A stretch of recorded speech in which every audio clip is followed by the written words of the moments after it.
പശ്ചിമേഷ്യ വീണ്ടും സംഘർഷഭരിതമാകുകയാണ്. Israel Hamas പോരാട്ടം അതിന്റെ അവസാന ഘട്ടത്തിലേക്ക് കടക്കുമ്പോൾ മറ്റൊരു യുദ്ധമുഖം തുറക്കുകയാണ്. അതൊരു വമ്പൻ രാജ്യത്തിന് നേരെ വലിയ ആക്രമണം നടക്കാൻ സാധ്യതയുണ്ട് എന്ന് US ഇന്റലിജൻസ് റിപ്പോർട്ട് പുറത്തു വിട്ടുകൊണ്ട് CNN റിപ്പോർട്ട് ചെയ്യുന്നു. ഇറാനെ ഇസ്രായേൽ ഏത് നിമിഷവും ആക്രമിച്ചേക്കാം. ഇറാന്റെ ആണവ കേന്ദ്രങ്ങൾക്ക് നേരെ ഇസ്രായേൽ ഏത് നിമിഷവും ആക്രമിച്ചേക്കാമെന്നാണ് CNN പുറത്തുവിട്ട റിപ്പോർട്ടിൽ പറയുന്നത്. US ഇന്റലിജൻസ് റിപ്പോർട്ടുകളെ ഉദ്ധരിച്ചുകൊണ്ടാണ് ഈ വാർത്ത പുറത്തു വന്നിരിക്കുന്നത്. ഈ മുൻപ് ഇറാനെ ആക്രമിക്കാൻ ഇസ്രായേലിന് പിന്തുണ വാഗ്ദാനം ചെയ്തു ട്രംപ്.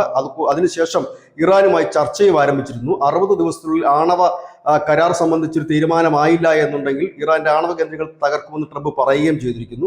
ആ ഒരു സാഹചര്യത്തിൽ 60 ദിവസം പിന്നിട്ട് ഇരിക്കുന്നു.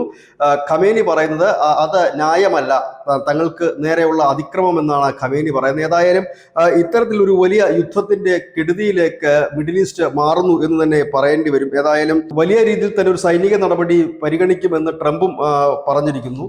ഒരു സമാധാനത്തിന്റെ ഒരു അന്തരീക്ഷത്തിലേക്ക് നീങ്ങുന്ന ഈ സാഹചര്യത്തിൽ പ്രത്യേകിച്ച് ഇസ്രായേൽ ഹമാസ് ആയിട്ടുള്ള ആ ഒരു സംഘർഷത്തിന്റെ ഒരു പരിസമാപ്തിയിലേക്ക് നീങ്ങുമ്പോഴാണ് ഇപ്പോൾ വലിയ ഒരു യുദ്ധം, ഒരു രണ്ട് രാജ്യങ്ങൾ തമ്മിലുള്ള യുദ്ധമായി അത് മാറാനുള്ള സാധ്യതകൾ പുറത്തു വരുന്നത്. ഏതായാലും ഈ റിപ്പോർട്ടുകളെ കുറിച്ച് ഇസ്രായേലിന്റെ പ്രതിനിധികൾ അത് അംഗീകരിക്കാനോ തള്ളിക്കളയാനോ തയ്യാറായിട്ടുമില്ല. മുൻപും ഇത്തരത്തിലൊരു റിപ്പോർട്ട് വന്നിരുന്നു. ഏതായാലും വീണ്ടും പശ്ചിമേഷ്യ ഒരു യുദ്ധത്തിന്റെ വക്കിലേക്ക് നീങ്ങുകയാണോ എന്നാണ് പുതിയതായി വരുന്ന സംശയം.